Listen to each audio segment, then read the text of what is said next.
Mm. Hello, everyone. Thank you for joining us again. This is the Social Action Series. And again, I'm Haley Swindle.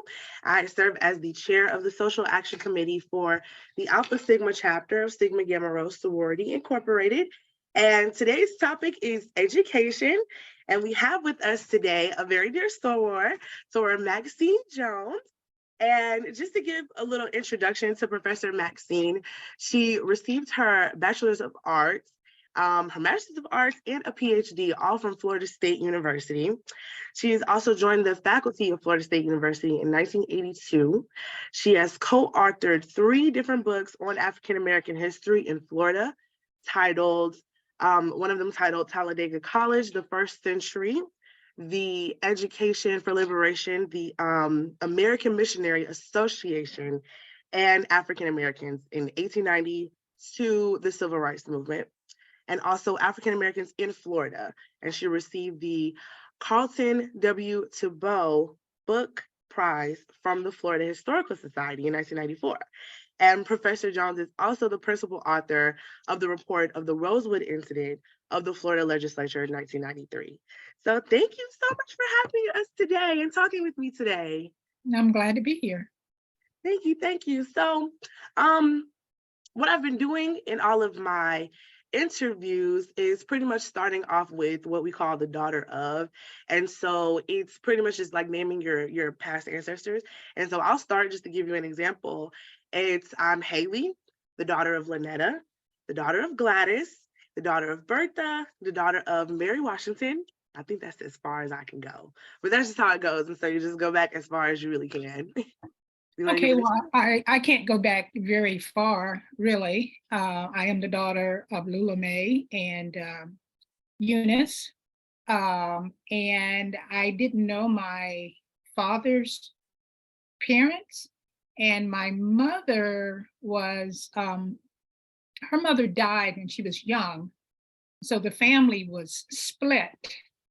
And so she ended up in Bartow with a relative whose name was Dennis. And that's really all I know about my parents' family. Well, that's perfectly fine. We just always wanted to start off and just give the call to that legacy that we come from. So definitely thank you for doing that. And so just to jump right on in, what exactly brought you into the field of education? Well, I've always loved school. I didn't know I would end up going to college because no one in my family had. My senior year, I kind of panicked and went in to talk to my guidance counselor, and we put out a few applications, and I got accepted at Florida State University, and I've been there since then. Wow. And so was there anything like in your childhood that like led you just to the education, just your love of going to school, your love of teaching? Well, I grew up during the time of segregation. And so I lived in a close-knit Black community. And I never knew that I couldn't be anyone I wanted to be because of segregation. Even rich Black folk lived on my street, dentists, business owners, funeral home director, and teachers. And I looked up to them. I looked up to my teachers, my 3rd grade teacher in particular, Mrs. Pratt. But I was good at school. I don't remember never knowing how to read, but I was always a good student, always a good student. And so when I went off to college, I figured I would be a high school teacher. And then I had mentors who said, after I finished my BA, no, you ought to apply for graduate school. And then I thought, well, I'll get my master's and I'll teach at a community college. And then after I got my master's, my mentor said, no, you should go on for the PhD. So I did. And I ended up teaching at my alma mater. Wow. So that's awesome. So like, were there any influential like women? I know you named one teacher. Was there more? My mother. I mean, I've always known strong women. My neighbors, hard workers, uh, did a good job of mothering, which is not an easy, it's not an easy task. But Mm, I don't know if there was anyone in particular other than the yeah, ones I've already named. But once I yeah, got to college, um, most of my mentors were white men. So your mentor doesn't have to look like you, it just needs to be someone who can encourage you. that's very, very true. Very, very true. I've experienced that myself, coming up here to Indiana, definitely expecting, to have Black mentors, and some of my most influential mentors don't look like me. So that's definitely something I had to understand and adjust to. Was there any influence, like, or impact that you made, like, because of your gender or your race, like, in your fields, do you think? I don't know. I was the first Black woman to get a PhD in my department. I don't like first. There's always someone who's opened the door or blazed, the trail, in a sense. So I don't know. I'm a Black woman with a PhD. I would like to think that especially, my mom only had a 10th grade education. My dad only had a third grade education. Mhm. And so I would like to think by, finishing high school and going on to college and getting a job, made an impact. Awesome. So, really, why I asked for this interview with you is because I was looking up the Rosewood massacre situation, that happened in Florida, and I realized that 2023 is the 100th year commemoration. And being, coming from Sigma Gamma Rho, we've just celebrated our 100 years. So it was very interesting to tie in, that a lot of Black organizations and Black incidents have come up on their 100 commemoration. Mhm. Rosewood, Sigma Gamma Rho, even Tulsa in 2021. So I definitely would like for you to speak on the Rosewood situation and give our listeners, our viewers, a little insight onto it.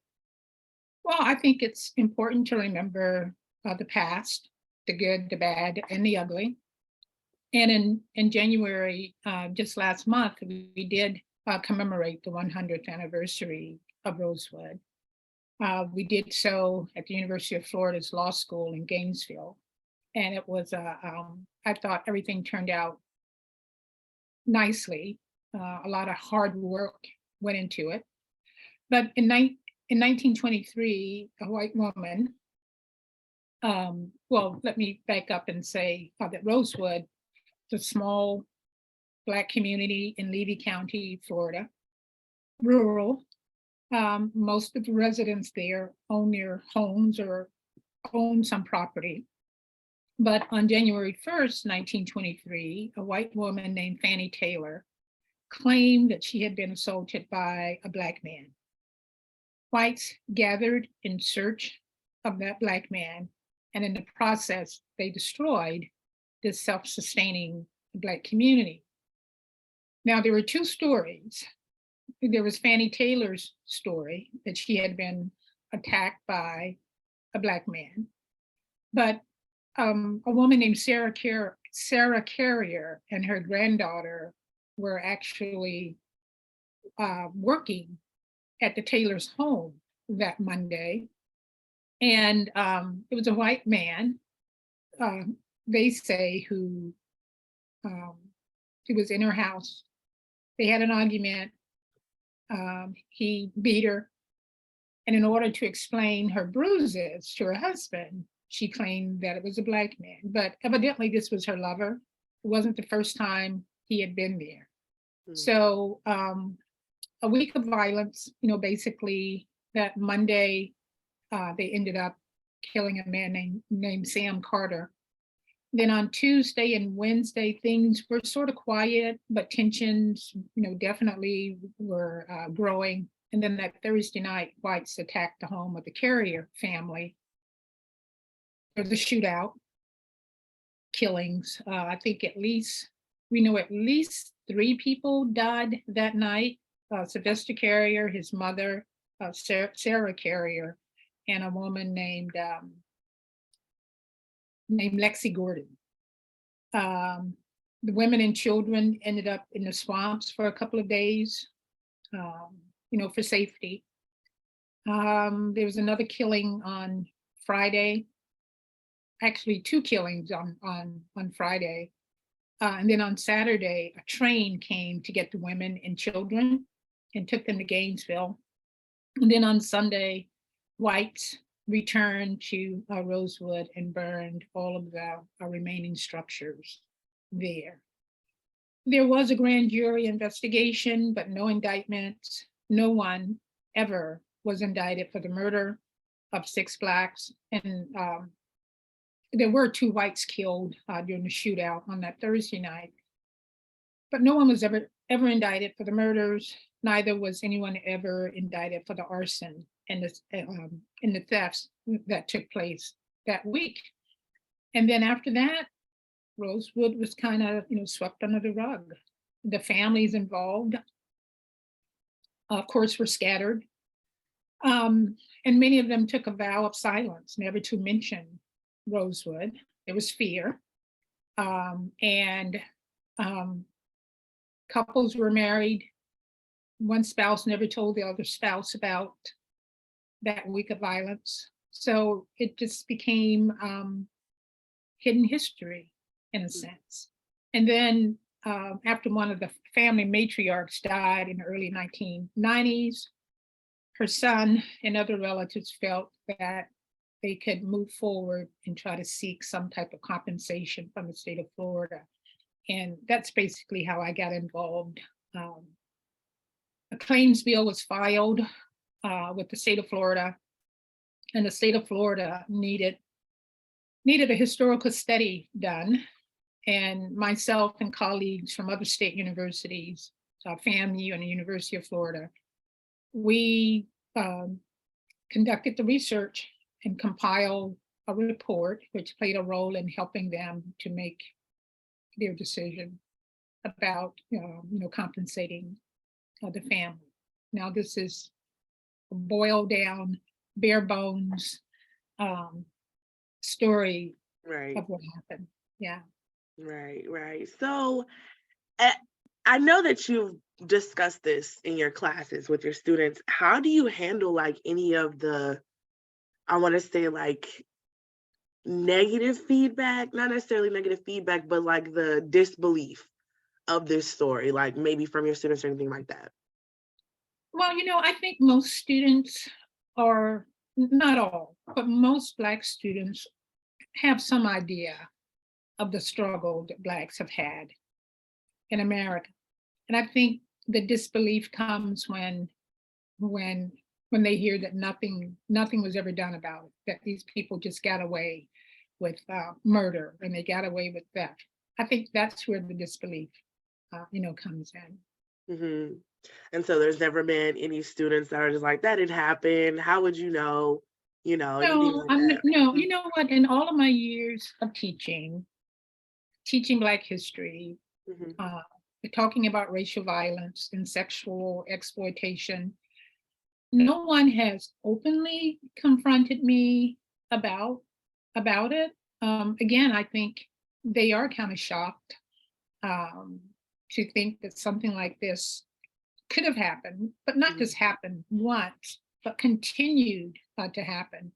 And there were never any consequences. No one was ever punished. And so I haven't had to deal with that. Now, that might change with the political climate that's going on right now, not only in Florida, but in other states as well, where they're trying to squash the telling of certain parts of Black history. But Rosewood was just one incident of racial violence in Florida. So there's proof that these things actually happen. People lost their lives and people lost their property. Yeah, I just really wonder because for a time I worked at the Telfair Museum in Savannah. And so going through and discussing history of slavery and people working on the property, a lot of people were just either they didn't believe it happened or how come we never knew? And it's like, it happens. History gets hidden. people stop speaking about it. People don't Mhm. reconcile with the consequences of it. And so it's almost like I would have to struggle with like, how do y'all not know, or why do you not believe when, like you said, in the Black community, we have countless examples and countless history of these things happening. This wasn't the first incident, it wasn't the last. And it's like, where, is the understanding, where is the grace for like our history as well? So I guess I want to ask you, like, how do you not carry that home with you almost? Like, how do you release that when it comes to teaching and leaving your work at home, well, at school, and then going home and living? Well, it is the past. It happened in the past. And I think when you know when you know about the past, it can help you plan for a better, future. So I don't live in the past. I think it helps me uh, to understand why things are the way they are, today. Mm-hmm. I guess I compartmentalize, but the way I see it, there are so many things going on today that need to be, dealt with in a country with so much wealth. We have people who go to bed hungry at night, or we have people, including children, who live in cars or who, live in the woods because they don't have, shelter. And so those things bother me more than what happened, in the past. But Mm-hmm. um, I think when you know about slavery, and I think when you know about the racial violence and the lynchings that took place, I think it helps you to understand, generational trauma, how Black people raise their children. And it also helps you to understand why the wealth gap, the wealth inequality in this country, it's so wide. And so I know why. Mm-hmm. And I don't know, it helps me to, try to make, for a better, society. What bothers me is when I see, and this past week, I went to Walmart, and as I was leaving, driving out of the parking lot, there was this young Black woman sitting on the corner, and I really didn't read her sign. She was sitting and reading, but she was asking for help. That bothers me. I mean, that moves me to tears, or to, open my purse and give her a few dollars. That bothers me more. And I'm not saying that what happened in the past wasn't wasn't bad, and we need to know, what happened in the past. But seeing that young Black woman, nicely dressed, sitting on the corner begging, really bothered me. Mm-hmm. And I just don't understand how, in a country as wealthy as this one is, that can happen. It Mm-hmm. just doesn't make any sense to me at all. And it doesn't make any sense to me why, when children leave school on Fridays, oftentimes their backpacks are packed with food, to get them through the weekend. That just doesn't make it, to me, that doesn't make any sense. And that bothers me. Um, I can do something about that, or I can Mm-hmm. call attention, to that. But still, it's important to know what happened in the past, because I think just think it explains a lot It about. does. Yeah. It does. It definitely explains our situation, the temperature now with the racial tensions, and also the, I want to call it the erasure, the critical race theory Mhm. erasure situation going on. It does explain how we've gotten to this point. So like, what's one thing that you would wish our people would know and like hold on to? Our people being Black people. Well, during segregation, there were thriving Black businesses because Blacks couldn't go to, restaurants outside of their communities. They couldn't Mhm. go to the theater. So the Black community created what they were denied in larger society. They created in their own community. So if you were planning a wedding, you could find a Black photographer, you could find a Black florist, you could find a venue owned by a Black businessman or woman to hold, your wedding. Mhm. And with desegregation, a lot of those things went away because now Blacks could shop anywhere that they wanted to shop. And so they did. So there is wealth in the Black community. We don't necessarily uh, keep that wealth in the Black community, if you know what I mean. Mhm. Um, I don't know. I just think there's an opportunity um, to recreate that Black economy that existed during Jim Crow and during segregation. And so I don't think a lot of us know that there used to be thriving Black business districts in cities all across the country. Black beaches, people who owned hotels and stuff at these places because they couldn't go to other places. They weren't welcome. Yeah, it's almost like the history of segregation, of us being barred from places, overshadowed the fact that we had all of those places. They were Black owned places that we had. We Mhm. had Black owned laundromats, Black beach resorts.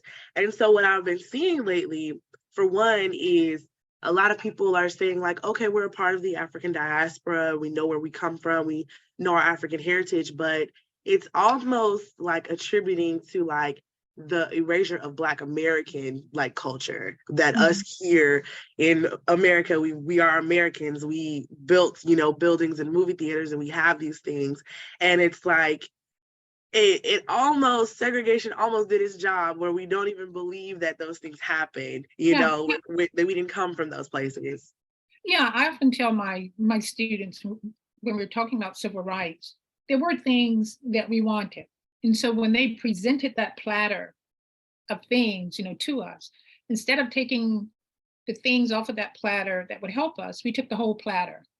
And by taking the whole platter, I think we destroyed some important units in the Black community. When I grew up, all my teachers were Black. My dentist was Black. My doctor, was Black. And so I grew up knowing that I could be anything that I wanted to be. I'm not sure if little kids know that now because they don't see themselves, represented. Mm-hmm. Yeah, I guess I've noticed that too, especially growing up. There wasn't a lot of representation. I mean, there's almost none in the preservation fields, in the history fields. And so to grow up and it's 2023 and we're still breaking first, it's like, but we have had, for centuries, we've had so Yeah. many things that were ours. And it's just very interesting, like to see that our culture is kind of reversed almost Yeah. in this new age. And it doesn't mean that you don't consider yourself an American Mhm. when you celebrate your culture. I think that's what makes this country so different from other countries. You have a conglomeration or a mixture of so many different cultures, and they're all beautiful. But I think we've also been taught not to feel good about our culture. But there's some things, I guess, a familiarity that sometimes I can go from Florida to New York, and I'm in the Black community there.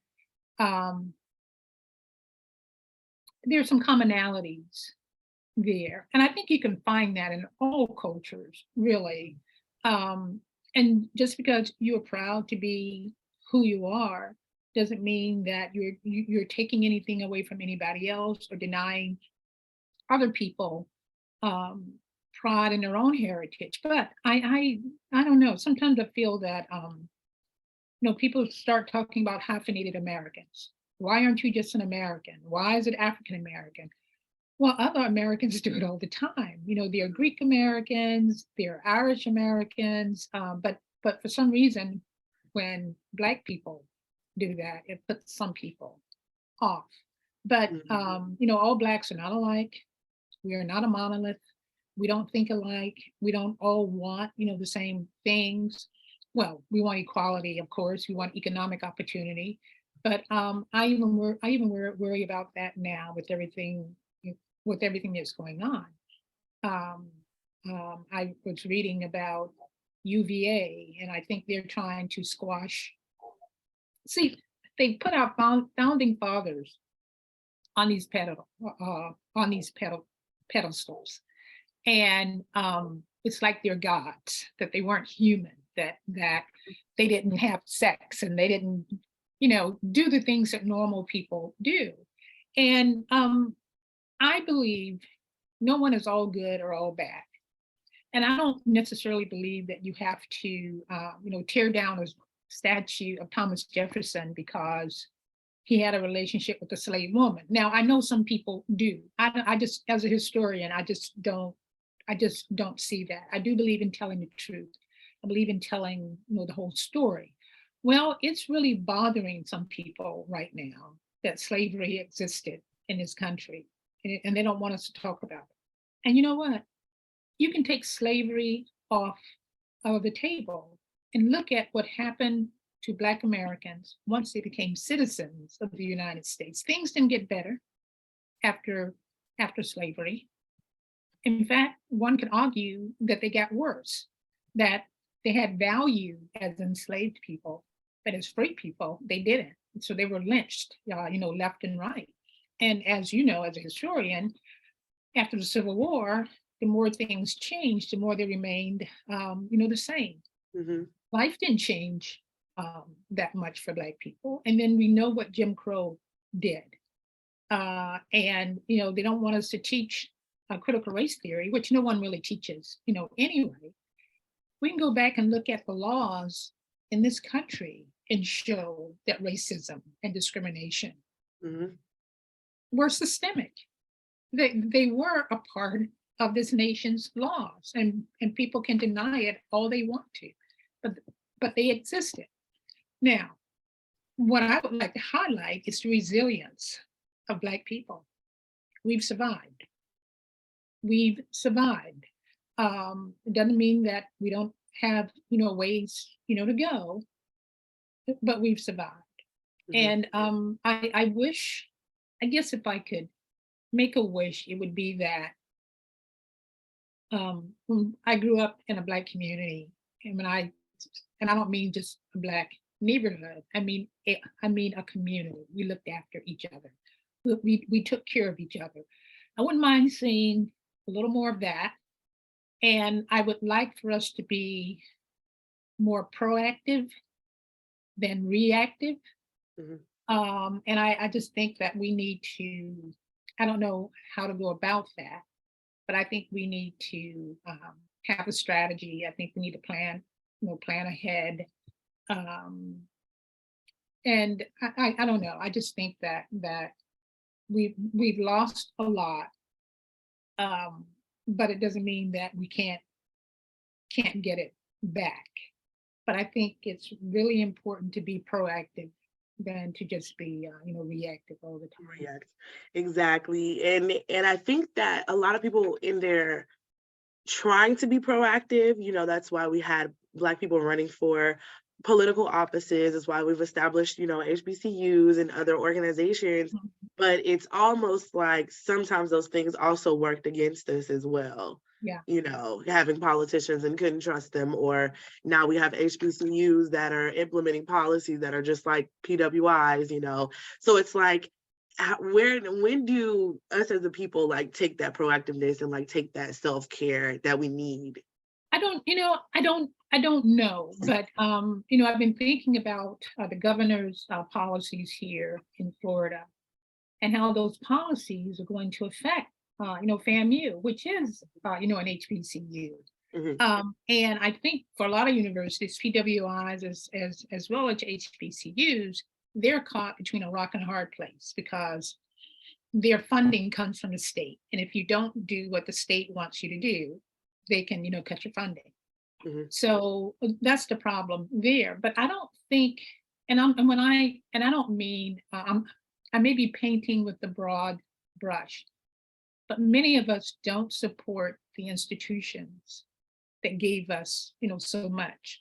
HBCUs, people come back for homecoming, and they have a great time, and they say it's like a family, reunion, but they don't donate money, throughout the year. $25, a lot of people contributing, $25 goes a long way. And I know for a long time I felt that I couldn't contribute. I don't make enough money to make a donation to, to anybody.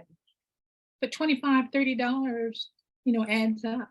And so I think we need to start doing more of that. And I also think that Black churches, Black churches used to be the foundation of Black communities. And I think if our public schools can't teach us our history, then our churches need to step up, and fill that gap.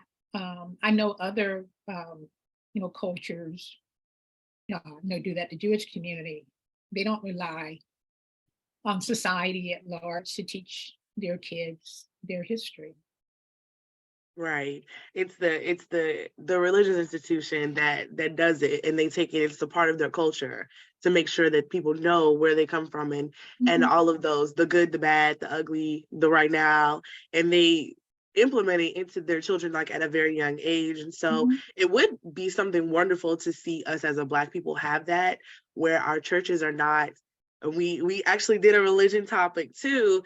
And so we got into this, how sometimes the Black church has been the thing that either carried us through the civil rights movement or actively rejected us like as a people. And so it's like our love-hate relationship with the Black church that I guess gives us like an untrusting sort of situation, to where I don't know, could I trust my kids to go to the Black church that I grew up in? Because I'm from, Atlanta. I came from the dirty South, where the stomping, no windows, sweaty chicken after church, like that was my life. But would I trust that same church to like teach me or my children our history that we need to know? I'm not sure. Right. Well, but it's up to you to find an institution that you feel comfortable in. I just think it's important. And I think, a lot of our leadership came out of the Black church. That's not so much the case now, but the Black church has, it's always been there. And when I say the Black church, I don't mean the minister, I mean the people. And so, teachers attend, Black churches. So why can't those teachers play a role? People who are trained, to do it. I don't mean just anybody, but there's no reason why churches can't, organize, can't get volunteers to, hold classes to teach kids their history, or even a foreign language or something, or even music. I mean, there is just, I don't know. I just don't understand why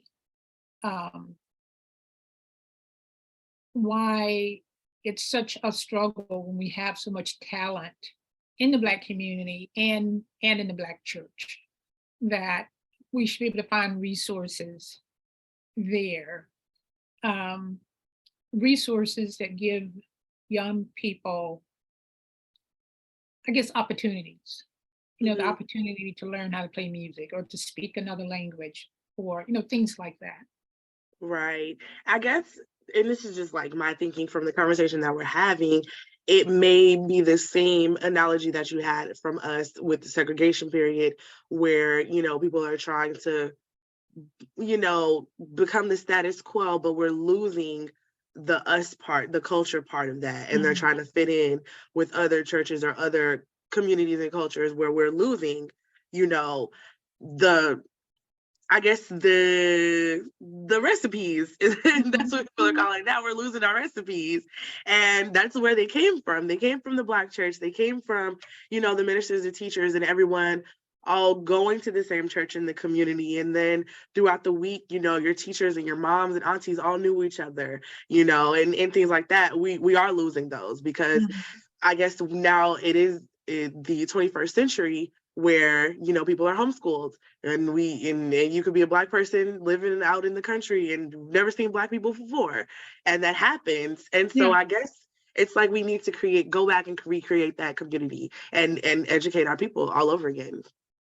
And we can do it. And I think organizations, you know, sororities and fraternities, you know, Sigma Gamma Rho, its mission was initially, you know, for teachers to take a role, you know, in the communities.